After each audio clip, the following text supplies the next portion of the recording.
কোটা সংস্কারের দাবিতে চলমান আন্দোলনে মঙ্গলবার দেশের বিভিন্ন স্থানে আন্দোলনকারীদের সঙ্গে পুলিশ ও ছাত্রলীগ নেতাকর্মীদের সংঘর্ষ হয়েছে। এসব ঘটনায় এ পর্যন্ত 6 জন নিহত হওয়ার খবর পাওয়া গেছে। এদের মধ্যে ঢাকায় 2 জন, চট্টগ্রামে 3 জন ও রংপুরে 1 জন নিহত হয়েছেন। নিহতদের মধ্যে 2 জন শিক্ষার্থী, 1 জন পথচারী ও বাকি 3 জনের পরিচয় জানা যায়নি।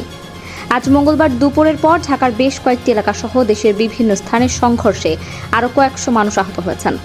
কোটা সংস্কার আন্দোলনে যুক্ত শিক্ষার্থীদের সঙ্গে পুলিশ, ছাত্রলীগ, যুবলীগ ও ক্ষমতাসীন দলের সমর্থকদের মধ্যে এইসব সংঘর্ষের ঘটনা ঘটেছে।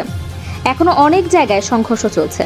বিকাল 3টার দিকে চট্টগ্রাম নগরের মুরাদপুরে শিক্ষার্থীদের উপর হামলা হয়। এ সময় কয়েকজন অস্ত্রধারীকে গুলি বর্ষণ করতে দেখা যায়। শিক্ষার্থীদের লক্ষ্য করে হাত বোমার বিস্ফোরণও ঘটানো হয়। যুবলীগ ও ছাত্রলীগের নেতাকর্মীরা এই হামলা চালিয়েছেন বলে শিক্ষার্থীরা জানিয়েছেন। চট্টগ্রামে নিহত 3 জনের মধ্যে 2 জনের পরিচয় জানা গেছে। তারা হলেন মোহাম্মদ ফারুক ও মোহাম্মদ ওয়াসিম। ফারুক একটি আসবাবের দোকানে কর্মচারী এবং ওয়াসিম চট্টগ্রাম কলেজের ছাত্র ও কলেজ শাখা ছাত্রদলের যুগ্ম আহ্বায়ক বলে জানা গেছে। অপরজনের পরিচয় জানা যায়নি। এছাড়া আহত অন্তত 20 জন হাসপাতালে ভর্তি রয়েছেন।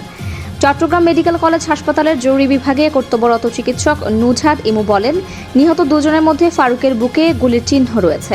ওয়াসিমের মৃত্যুর কারণ এখনও নিশ্চিত হওয়া যায়নি। নিহত অপরজনের পিঠেও গুলির চিহ্ন রয়েছে বলে জানিয়েছেন চিকিৎসকেরা।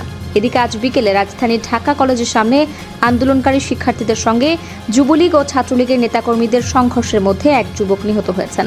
তার মাথায় আঘাতের চিহ্ন রয়েছে। নিহত ওই যুবককে ঢাকা মেডিকেল কলেজ হাসপাতালে নেওয়া হয়েছে। তাৎক্ষণিকভাবে তার নাম পরিচয় জানা যায়নি। পুলিশের নিউ মার্কেট অঞ্চলের জ্যেষ্ঠ সহকারী কমিশনার মোহাম্মদ রিফাতুল ইসলাম বলেছেন, বিকেলে ঢাকা কলেজের সামনে রাস্তায় একদল লোককে এক ব্যক্তিকে পেটাতে দেখেন। পরে জানতে পেরেছেন তিনি ঢাকা মেডিকেলে মারা গেছেন। গতকাল ঢাকা বিশ্ববিদ্যালয় ক্যাম্পাসে আন্দোলনকারী শিক্ষার্থীদের উপর ছাত্রলীগের হামলার প্রতিবাদে দুপুরে সায়েন্স ল্যাব এলাকায় বিক্ষোভ মিছিল বের করেন শিক্ষার্থীরা। বেলা 2টার দিকে ওই মিছিলে হামলা চালায় ছাত্রলীগ। এরপর থেকে ওই এলাকায় দুই পক্ষের মধ্যে দফায় দফায় সংঘর্ষ হয়। এরই মধ্যে বিকেল 5:30টার পর সেখানে আন্দোলনকারীদের লক্ষ্য করে গুলি চালানো হয়। রংপুরেও আন্দোলনকারী শিক্ষার্থীদের সঙ্গে পুলিশ ও ছাত্রলীগের সংঘর্ষে বেগম রোকেয়া বিশ্ববিদ্যালয়ের এক শিক্ষার্থী নিহত হয়েছেন। নিহত আবু সাইদ রোকেয়া বিশ্ববিদ্যালয়ের ইংরেজি বিভাগের 12তম ব্যাচের শিক্ষার্থী। তার বাড়ি রংপুরের পীরগঞ্জ উপজেলায়। তিনি বিশ্ববিদ্যালয়ের কোটা আন্দোলন সমন্বয় কমিটির সদস্য ছিলেন।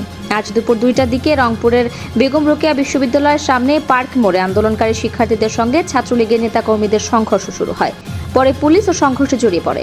সংঘর্ষে আহত হন আবু সাইদ। পরে তাকে রংপুর মেডিকেল কলেজ হাসপাতালে নেওয়া হয়। তবে হাসপাতালে আনার আগেই তার মৃত্যু হয়েছে বলে জানান জরুরি বিভাগের চিকিৎসক আশিকুল আরেফিন।